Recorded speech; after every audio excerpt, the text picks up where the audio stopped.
Hi everyone, I'm SYAFIQAH binti NASHARUDDIN. Will continue today's lesson, which is dynamics of technological change.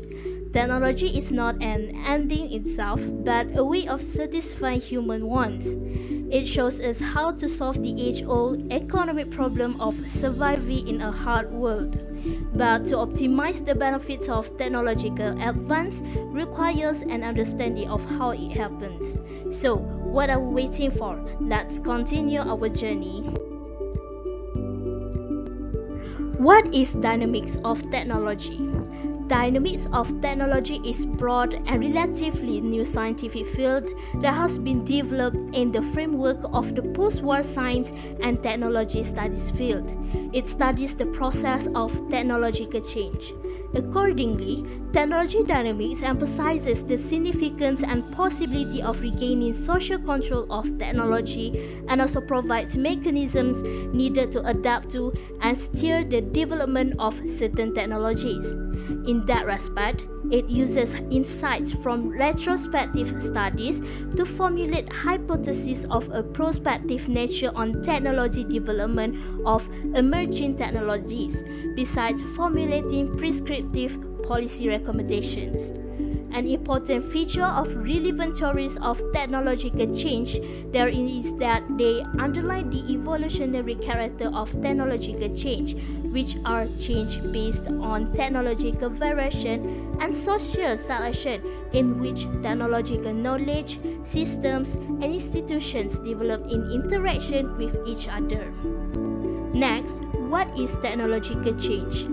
In economics, a technological change is an increase in the efficiency of a product or process that results in an increase in output without an increase in input.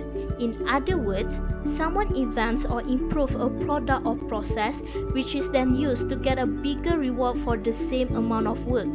The telephone is an example of a product that has undergone a technological change.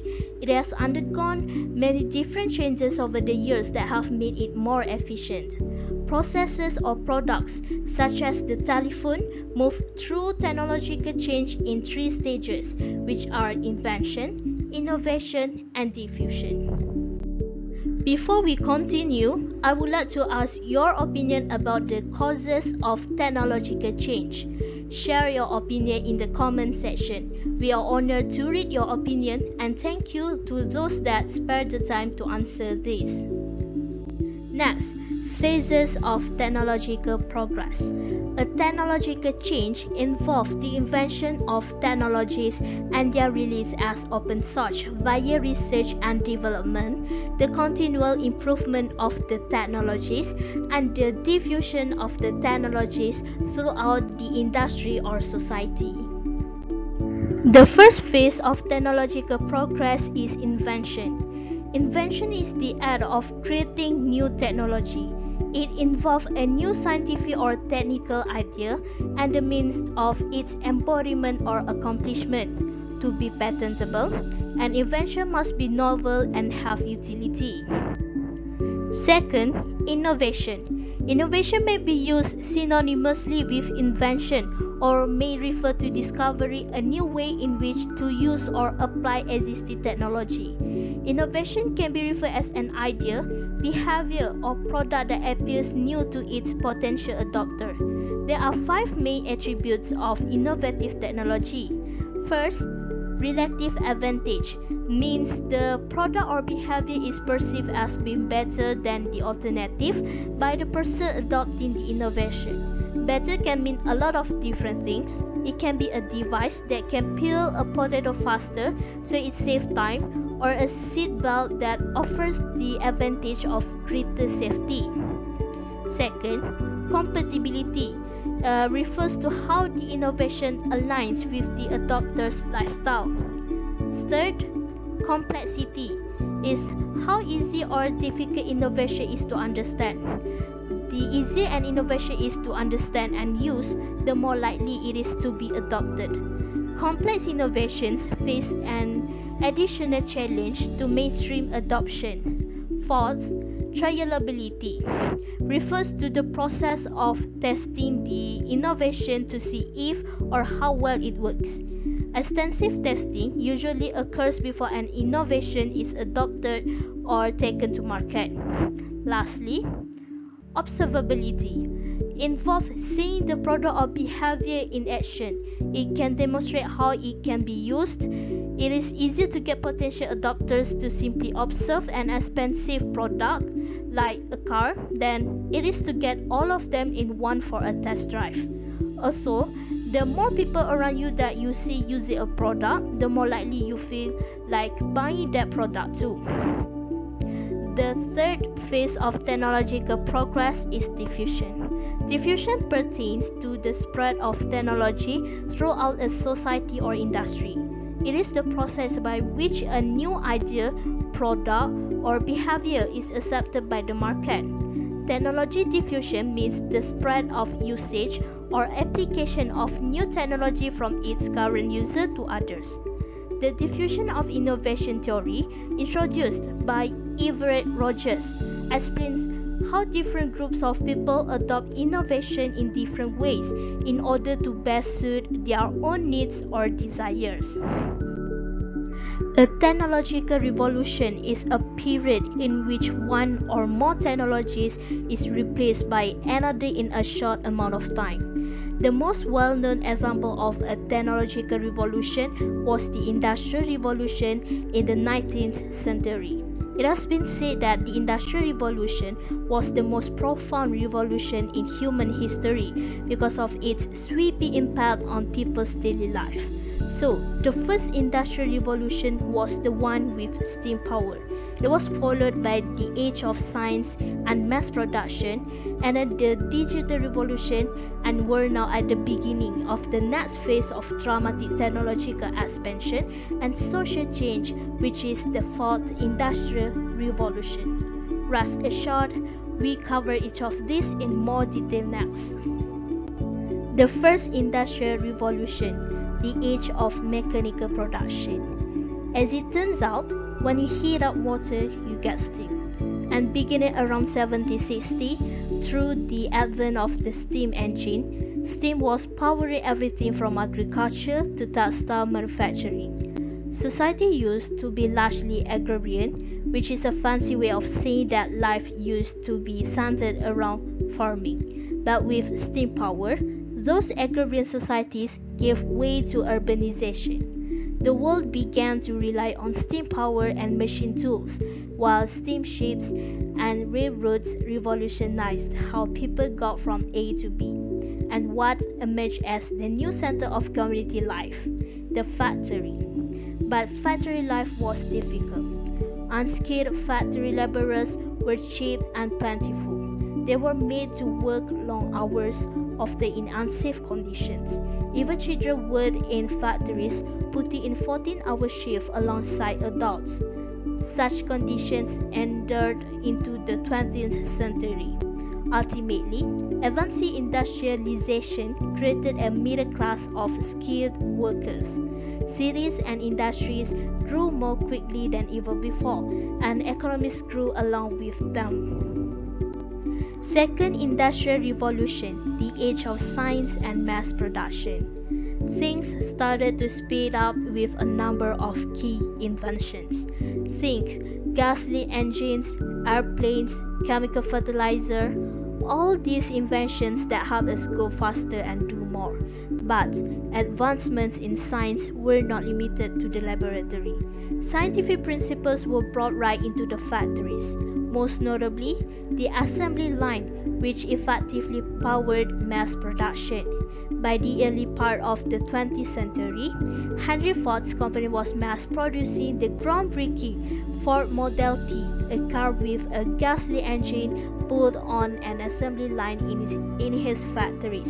People followed the jobs, and the early 1900s saw workers leaving their rural homes behind to move to urban areas and factory jobs.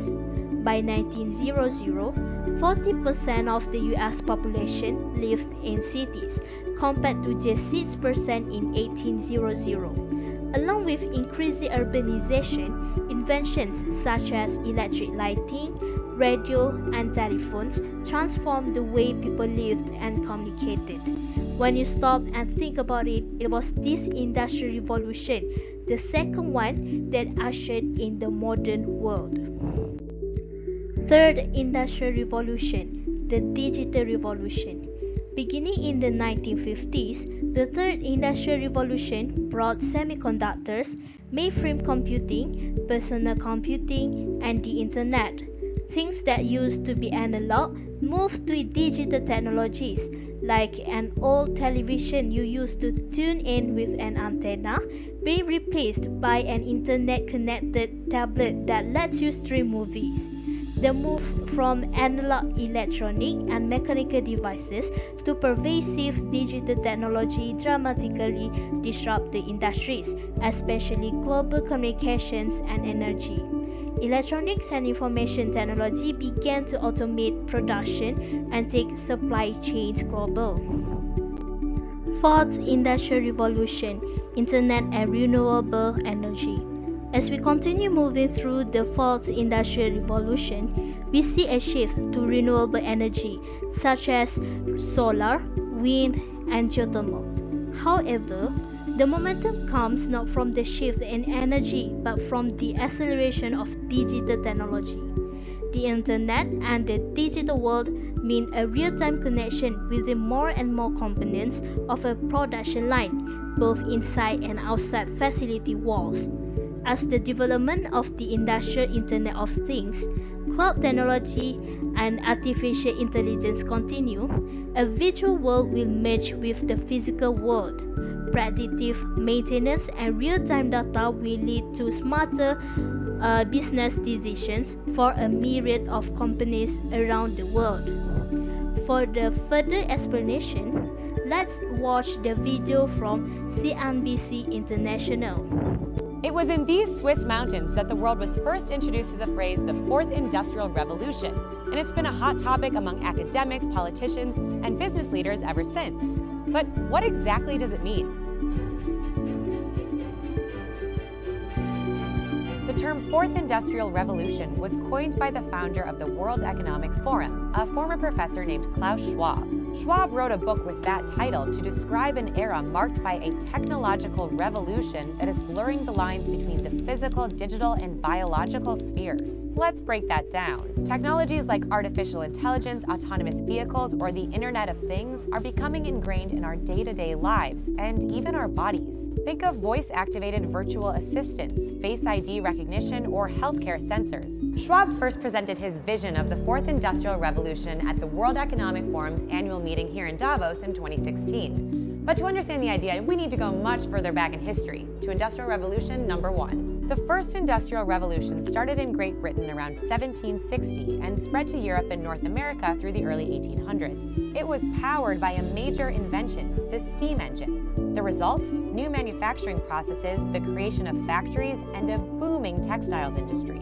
From the late 1800s, the Second Industrial Revolution was marked by mass production and new industries like steel, oil, and electricity. The light bulb, telephone, and internal combustion engine were a few of the major inventions of this era. The Third Industrial Revolution, sometimes known as the Digital Revolution, occurred in the second half of the 20th century. In just a few decades, we saw the invention of the semiconductor, personal computer, and the internet.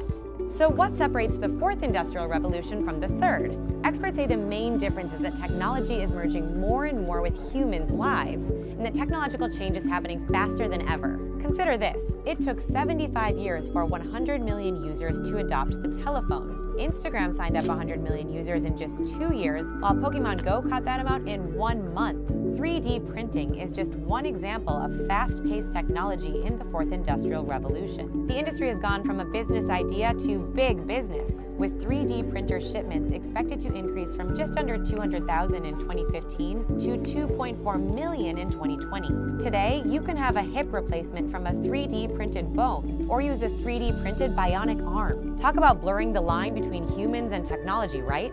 This new era of technology is driving a lot of innovation. You can see in this chart the number of patents related to the fourth industrial revolution for things like 3D printing or AI has been climbing up and up since early 2000. Organizations are embracing new technologies to make their businesses more efficient, similar to how they embraced the steam engine during the first industrial revolution. But some companies and governments are struggling to keep up with the fast pace of technological change. Research shows innovators, investors, and shareholders benefit the most from innovation. The risk is that the fourth industrial revolution is making inequality, which is already a big issue, even worse. One study found billionaires have driven almost 80% of the 40 main breakthrough innovations over the last 40 years. That's a problem when the richest 1% of households already own nearly half of the world's wealth. Experts warn we are in a winner-takes-all economy, where high-skilled workers are rewarded with high pay and the rest of workers are left out. Studies confirm technologies like AI will eliminate some jobs and create demand for new skills that many workers don't have. Privacy concerns are another issue as the fourth industrial revolution turns every company into a tech company. Industries from food to retail to banking are going digital, and they're collecting a lot more data about their customers along the way. Users are starting to worry that companies know too much about their private digital lives. The World Economic Forum says a majority of leaders don't have confidence their organizations are ready for the changes associated with the fourth industrial revolution. With tech changing fast every day, it's time to catch up. Hey everyone, Elizabeth here in Davos, Switzerland. Be sure to check out our other CNBC Explains videos over here and leave us any other ideas in the comments section. See you later. The evolution of the telephone. The year is 1876. Two men are working on developing what would become the world's first telephone. Both are headed to the patent office, racing against the clock to be the first to register their invention. Elisha Gray is a few hours too late. Alexander Graham Bell has already submitted his liquid transmitter, and thus begins the story of the telephone. Due to the vast history of the phone, only a few major highlights will be covered here. For starters, the first phone with the ability to dial a number was invented in 1905. Almond Braunschweig invented a telephone that could perform the first automatic telephone exchange, eliminating the need for switchboards and operators. Although Schwager filed the first patent for a rotary dial phone in 1891, the dialing devices did not make their way into the Bell system until the 1920s. Jumping a few decades ahead, advancements like touch-tone dialing and cordless phones are growing more commonplace in the 1970s. Around that time, the telecommunication company began experimenting with a telephone that could transmit image during a call. It was deemed too bulky and expensive, but laid the groundwork for what would eventually become video calls and text message. The 80s were a major turning point in the evolution of phones. Caller ID was being implemented. Voice over Internet Protocol (VoIP) services were going into text, and because of all the first mobile phones were in development. Well, mobile in the sense that they could be brought with people and had a larger range than traditional cordless phones. They were still bulky and clunky, a far cry from the sleek models that rule today's markets. The release of the Motorola Microtech 9800X in 1989 was the first modern cell phone with its slim case and flip design. Cell phones would grow to be more mainstream and accessible throughout the 90s, but wouldn't reach the popularity they enjoy today until the new millennium. Still, the first smartphone was being developed long before the term even existed.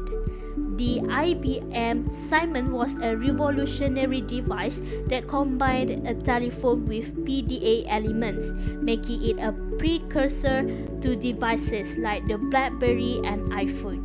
In the past 2 decades, the advancements made to phones have been massive and rapid.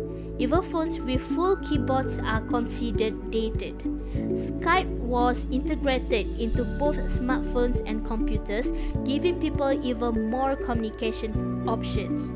New operating systems were being developed, each more sophisticated than the last. Built-in phone cameras also improved, capable of capturing pristine pictures and later video. It wasn't long before books, movies, and even games could be enjoyed from a phone, making them all in one entertainment devices. Assistants like Siri and Cortana gave phones more accessibility and, to some, at least a personality. The future of the telephone is bright. Almost every person on the planet owns at least one, even if they are not strictly of the latest model. Researchers will continue to be poured into developing new software and hardware and improving existing technology. The telephone has come a remarkably long way since that fateful day in 1876, much farther and faster than Graham Bell could have anticipated. We may take them for granted now, but the technology behind smartphones is staggering, and it all began with a few simple words. Mr. Watson, come here, I want to see you. The evolution of the computer. The 1930s marked the beginning of calculator machines, which were considered the first programmable computers. Conrad Zuse created what became known as the first programmable computer, the Z1, in 1936 in his parents' living room in Berlin. He assembled metal plates, pins, and old film, creating a machine that could easily add and subtract. Also, his early models were destroyed in World War II. Zuse is credited with creating the first digital computer. In the 1940s, computers took up entire rooms like the ENIAC, which was once called a mathematical robot. John Mauchly created the ENIAC during World War II to help the army with ballistics analytics. The machine could calculate thousands of problems each second. The large-scale ENIAC weighed 30 tons and needed a 1,500 square foot room to house the 40 cabinets, 6,000 switches, and 80,000 vacuum tubes that comprised the machine. Some call this invention the beginning of the computer age. In the 1950s, computers were strictly used for scientific and engineering research, like the JOH and NIAC, which was once described as a helpful assistant for mathematicians. The JOH and NIAC was completed in 1954 and was used by trained researchers. The massive machine weighed just over 2 tons with over 5,000 vacuum tubes. This yearly computer operated for 13 years or 51,349 hours before being dismantled. In the 1960s, everything changed when the Programmer 101 became the first desktop computer sold to the average consumer. Up until 1965, computers were reserved for mathematicians and engineers in a lab setting. The Programmer 101 changed everything by offering the general public a desktop computer that anyone could use.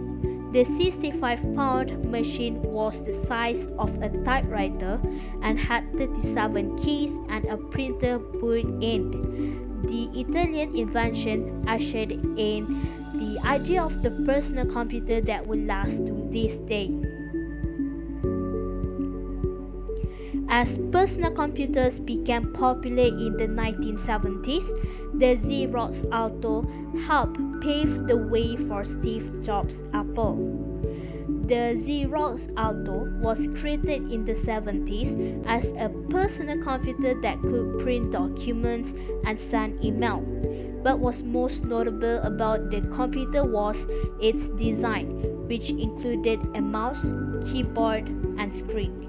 This state-of-the-art design would later influence Apple designs in the following decade. The Alto computers were also designed to be kid-friendly so that everyone, no matter the age, could operate a personal computer. In the 80s, Apple's Macintosh was described as a game changer for the computer industry. When Steve Jobs introduced the first Macintosh computer in 1984, Consumer Reports called it a dazzling display of technical wizardry. Like the Xerox Alto, the Macintosh had a keyboard, a mouse, and a small 9-inch screen. The computer, which weighed in at 22 pounds, was applauded for its interface of windows and icons. As the 90s marked a period of self-expression, Apple released the famous iMac G3, which was customizable. The iMac G3 was launched in 1998 after Steve Jobs returned to Apple in 1997. The computer quickly became known for its Bondi blue and clear casing. The 38-pound iMac included USB ports, a keyboard, and a mouse. It was meant to be portable and customizable. The company sold 800,000 computers in the first 5 months, saving Apple from extinction. The iMac is also notable because it was the first time Apple used the I to name its products, explaining it stood for Internet, innovation, and individuality. In the early 2000s, laptops became increasingly popular, especially after Apple launched its MacBook Air. In 2008, Steve Jobs slid the first MacBook Air from a manila envelope and showed the audience at Apple's Macworld with how thin the laptop was. Measuring only 0.76 inch thick, the expertly designed laptop changed the industry forever. Apple got rid of the CD drive and only included a USB port and a headphone jack. Today, computers come in all shapes and sizes, including tablets.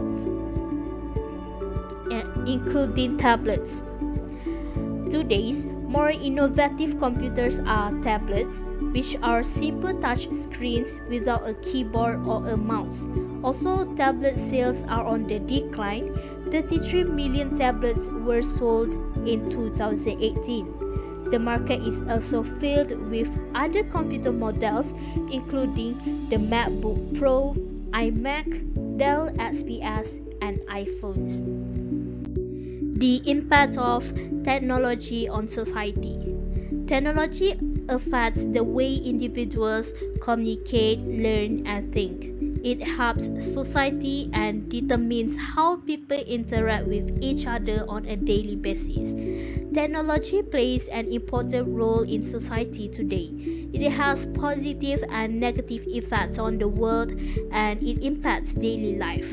We are living in an era where technological advances are common. The internet and cell phones are some examples. However, with technological advances, there's a downside to it all. One aspect of technology that has had a great impact on society is how it affects learning. It's made learning more interactive and collaborative, and this helps people better engage with the material that they are learning and have trouble with. Also, it gets you better access to resources. With the creation of the internet, it gives us access to information at a 24-hour rate, and you have access to almost anything online. In addition, it allows students to get work done easier. Students can take quizzes and exams more easily, and teachers be able to hold online classes and can be very effective. It also expands the boundaries of the classroom, encouraging self-paced learning. People can access learning through YouTube and social media, and this can help students learn better than sitting down for lectures and reading from textbooks. These technological advancements make learning more fun and convenient. Another way technology has impacted society is through communication, which is how we talk and communicate with one another worldwide. Technology brought many new methods of electronic communication. For example, there are emails, social networking, and you can FaceTime a person that lives on the other side of the world. And here's video conferencing where you can have conferences electronically. Lastly, the technological advancements that were made within the health industry have helped keep people safe and healthy. There are many innovative apps on phones that allow people to watch their weight, how many calories they intake, heart rate, and other health properties any time of the day. There's increased accessibility of treatment available, and there's the change in healthcare that adds benefit for the elderly, and hospitals using advanced technology within their surgical rooms. However, studies shows that mobile communication affects people in a negative way when it comes to being sociable and making face-to-face contact. Mobile technology can decrease communication and relations between people. There's less personal time where you find that you don't enough time for yourself because you're always in contact with someone. Also, it can be distracting from your schoolwork. There is also loss of privacy because anyone can find you anywhere at any time of the day. In conclusion, all of these things impact how humans act today. Without technological advancements, our way of life would not be as complex. Technological influences shape the way humans act today. That's all from me. Thank you.